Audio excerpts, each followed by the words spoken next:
princesa lá, ela representa a pureza, né? O que mais? A beleza. Alguém falou em educação, né? Simpatia,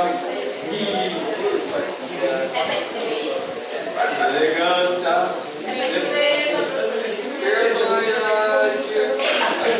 tá bom, né? Depois, deixa eu explicar primeiro. Depois, deixa eu explicar primeiro. Ó, você falou outra coisa? Gentileza? E eu falei personalidade. Já tá bom demais. Personalidade. Personalidade de quem? Forte? Isso aqui faz parte da personalidade dela. Bondosa. Bondosa, e aí vai, só coisa boa, né? Vocês podem ver que é a princesa, porque geralmente quando fala da rainha, pode ver que é a rainha de gelo, a rainha não sei das quantas, né? A rainha má, né? A gente vê nos contos aí das princesas. Vocês devem estar lembrando das princesas da Disney, né? A Lana está sonhando até com a Frozen, com a versão. Quando a gente fala de serpente, é a princesa serpente, certo? Quando a gente fala em serpente, tá bom, então olha só que legal. Geralmente o pessoal fala isso. Aí eu quero tentar mostrar para vocês a diferença entre a cultura ocidental da cultura oriental. Sabe essa divisão? O que é o Ocidente e o que é o Oriente? Me dá um exemplo de um país do Oriente. Oriente Médio. Outro. Oriente. Ocidente e Oriente. É um país do Oriente. Quando ele falou continente, a Ásia, né? Ásia. Que países tem na Ásia? O continente asiático. Índia, Japão. Então esse povo aí é o Oriente, tá? China, Japão, Rússia. Aí vocês sabem, né? Ótimo. Então, nas culturas asiáticas, principalmente lá da China e do Japão, a serpente tem uma outra simbologia, né? Ela simboliza a sabedoria. Simboliza a sabedoria.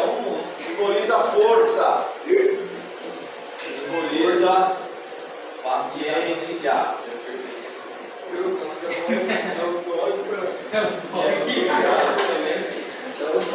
Os caras falam cachorro e Simboliza poder. Então, no Ocidente, geralmente são coisas ruins, por causa da nossa cultura judaico-cristã, em que diz que foi uma serpente que trouxe o homem, né, fez o homem sair do paraíso, né, para viver essa vida que a gente leva aqui. Mas é por conta disso que a gente sempre associa a serpente com alguma coisa ruim. Mas nas outras culturas, né, ela tem esse símbolo. Vocês podem ver que o dragão chinês ele tem o corpo de uma serpente, né? Porque faz parte da simbologia deles lá, né? Porque representa a sabedoria, a força, a paciência, o poder,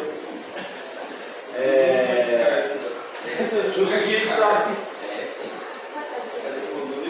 Também representa a justiça.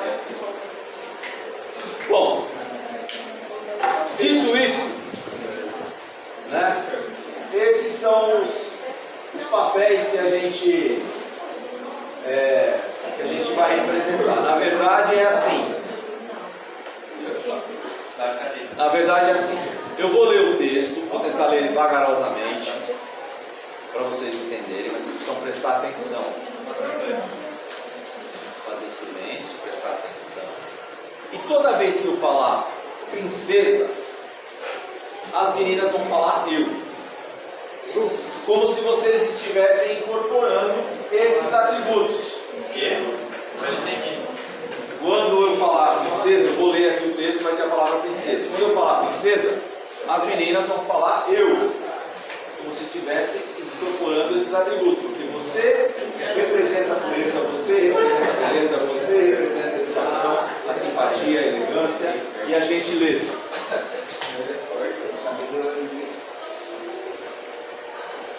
Quando eu falar a palavra serpente, os rapazes vão dizer eu. Porque vocês vão estar incorporando esses atributos aqui: sabedoria, força, paciência, poder, justiça. Então é esse exercício durante a leitura. Vocês vão interpretar falando eu na hora que eu falar cada personagem. Então quando eu falar princesa, as moças vão falar eu. Com firmeza, né? Eu. Não, eu. Incorpora, porque eu sou pura, eu sou bela, eu sou educada, eu sou simpática. Incorpora esses atributos em você.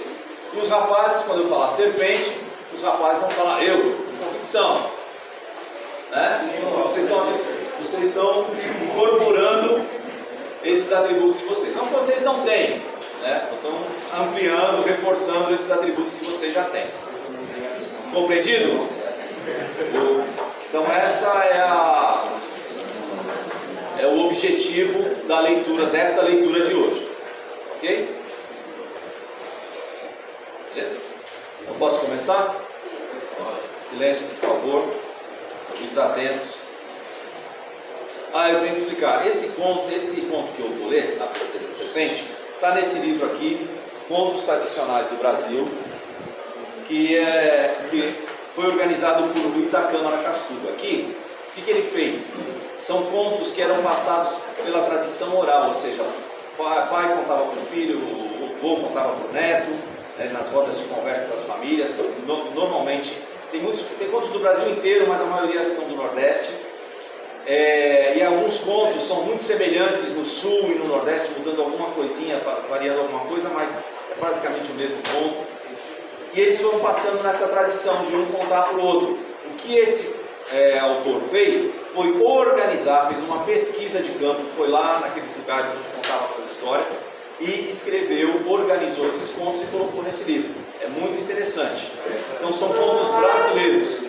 O nome do livro é Contos Tradicionais do Brasil, do Luiz da Câmara Castudo. Então, vamos falar dele outras vezes aqui na nossa aula, tá?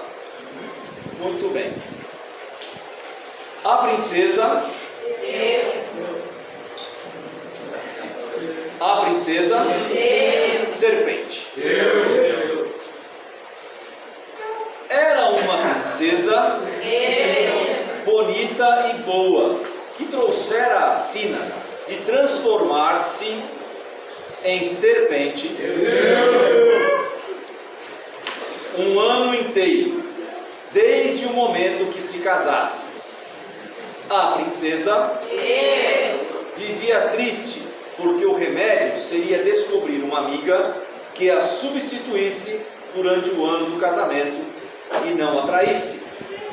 Como arranjar essa amiga fiel? Então vamos lá, interpretando o primeiro parágrafo. Qual que é a história da princesa? Ela vai se casar e precisa de uma amiga fiel para depois passear. Por que ela precisa dessa amiga fiel? Porque ela vai ter uma serpente. Porque ela tem um feitiço lá, uma sina, como diz aqui, uma maldição, em que ela, quando se casar, já se transforma em serpente. Certo? Muito bem. Nos fundos do palácio morava uma viúva arremediada, que tinha 3 filhas bem formosas e parecidas. A princesa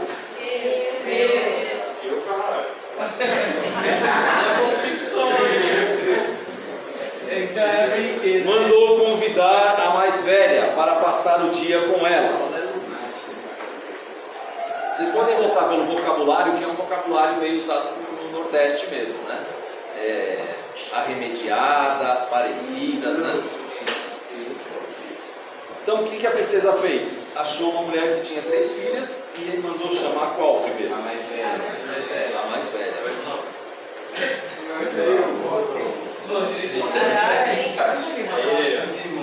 Participação positiva, vocês lembram o que é isso? Sim. É o que ele não vai ter. Vai ter sim.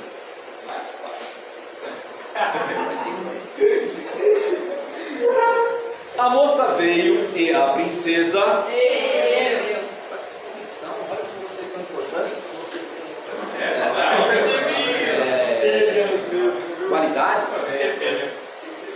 princesa vai entendendo, encheu-a de agrados, mostrando os vestidos e as joias, passeando todo o palácio. Quando chegou na hora do almoço, a princesa mandou que ela esperasse no quarto. Quem esperar no quarto? Voltou meia hora depois, trazendo o fígado de uma galinha por todo o almoço da convidada. A moça comeu o fígado e ficou com fome o resto do dia, não achando graça em coisa alguma. Assim que escureceu e a princesa mandou deixar a moça em casa, logo que ela foi chegando, entrando, foi logo gritando: "Manhã, bote-me de comer que venho morta de fome." A princesa só sabe agradar, mas na hora do almoço tive um fígado de galinha. A escrava, que fora com a moça, ouviu e contou à princesa. E esta convidou a moça do meio. Quantas irmãs eram mesmo? 3. Foi a mais velha, agora vai a do menor.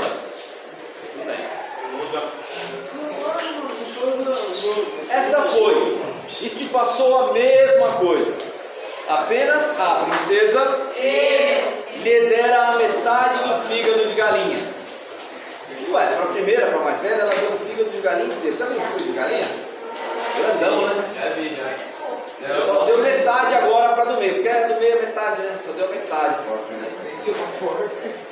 Voltando para casa, a moça foi gritando do meio da rua que estava sucumbida de fome e botasse logo almoço, jantar e ceia, tudo para ela. A escrava tornou a contar o que ouvira e a princesa convidou a mais moça. Esta passou o santo dia entretida com os vestidos, enfeites, joias e móveis do palácio, recebendo apenas uma terça parte do fígado da galinha.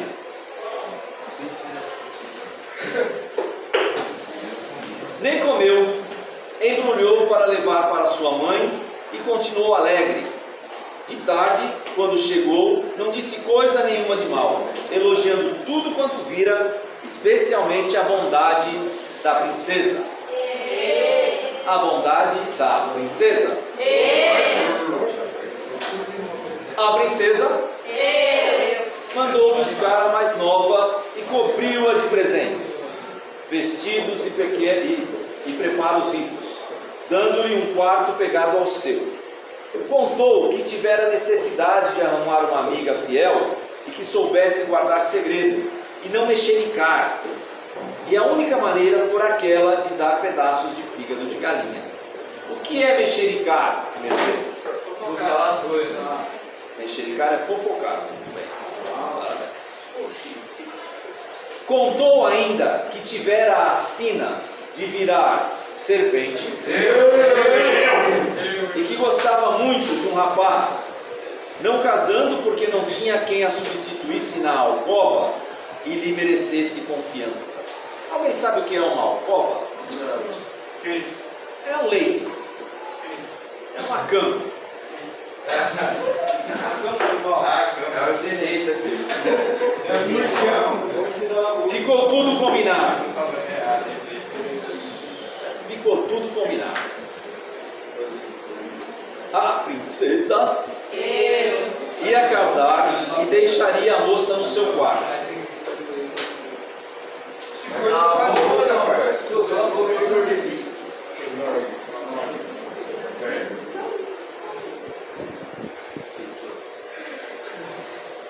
A moça era parecidíssima com ela.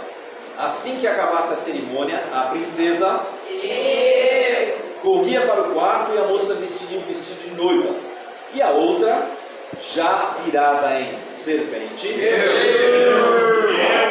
ia cumprir sua sina durante um ano. O resto confiava no coração da amiga. Então, o que aconteceu? Ela conseguiu achar a amiga que ela precisava, combinaram Ela ia casar, sair correndo, entrar no quarto, a outra já entrava no vestido dela e ficava ali mesmo, certo? Provavelmente o príncipe estaria embriagado, né? Para não perceber nada, mas tudo bem. Muito parecida, né? Muito parecida. Mas o que aconteceu? A moça ia dormir com o príncipe 1 ano. O que a princesa? O que cabia a ela? Só mesmo confiar no coração da amiga. Né? Tinha que ser muito amiga. E assim sucedeu direitinho. O noivo, quando a moça lhe apareceu já vestida com os trajes próprios, ficou convencido de que se tratava realmente da princesa. Da princesa?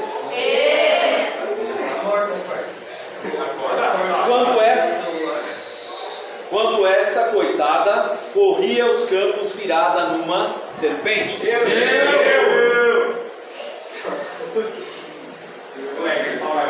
Houve festa, e quando se agasalharam, a moça pegou na mão do noivo e disse que fizeram uma promessa. Presta atenção. Disse que fizeram uma promessa ao Jesus crucificado.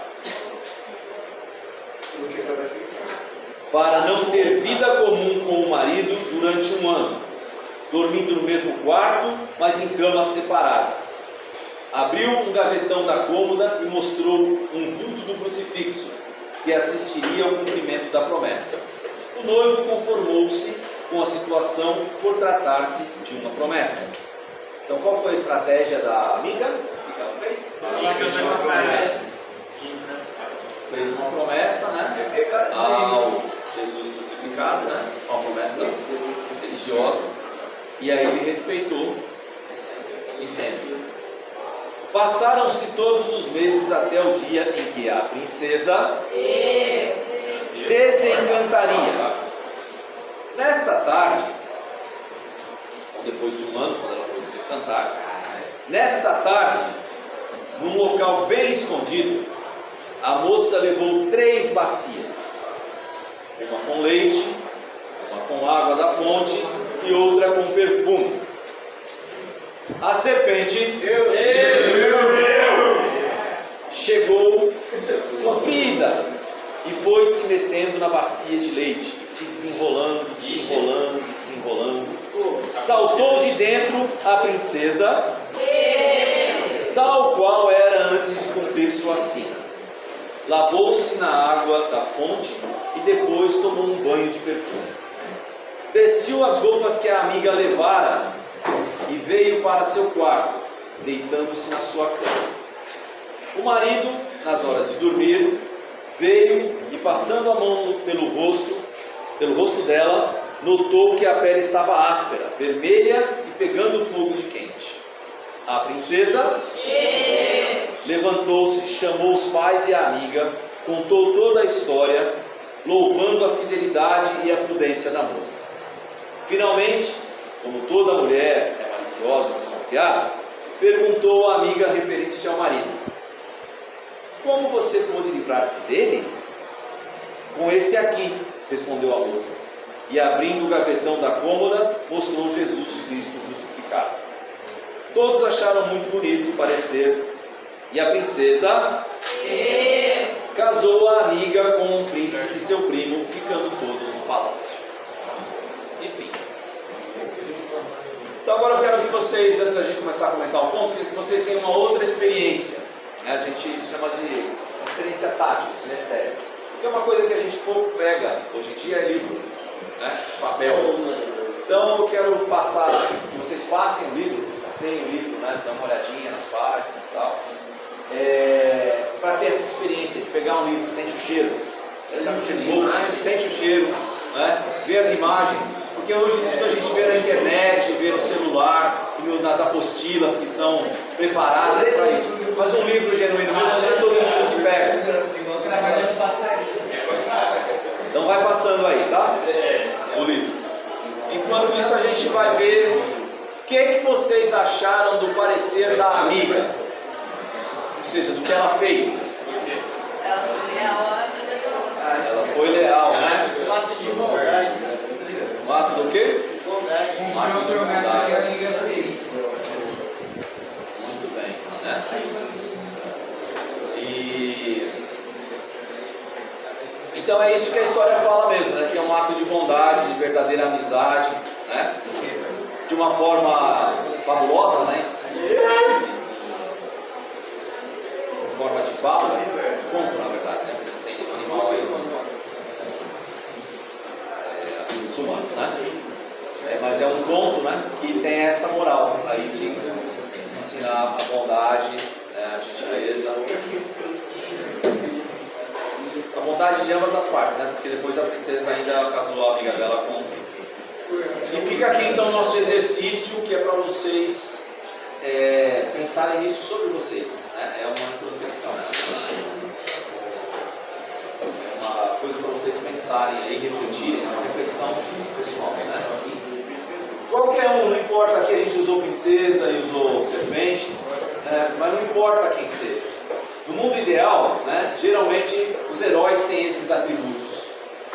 No mundo real, a gente precisa desenvolver esses atributos, né, para se sentir melhor, não é nem pelo outro, mas é por nós mesmos, para a gente se sentir melhor, se sentir mais confiante, mais empoderado, que é uma palavra que está na moda, né? Se vocês falarem, atrapalha a minha fala. Quer falar, levanta a mão se quer contribuir positivamente. Melhor. Então, esses atributos a gente pode desenvolver. Você já tem esses atributos, né? E é só continuar usando. Se não tiver algum, desenvolver. Pro bem de vocês, para vocês se sentirem bem. Isso que é mais importante. Quando você está bem, isso reflete para as outras pessoas também. Perguntas? Não. Então a leitura inicial já deu.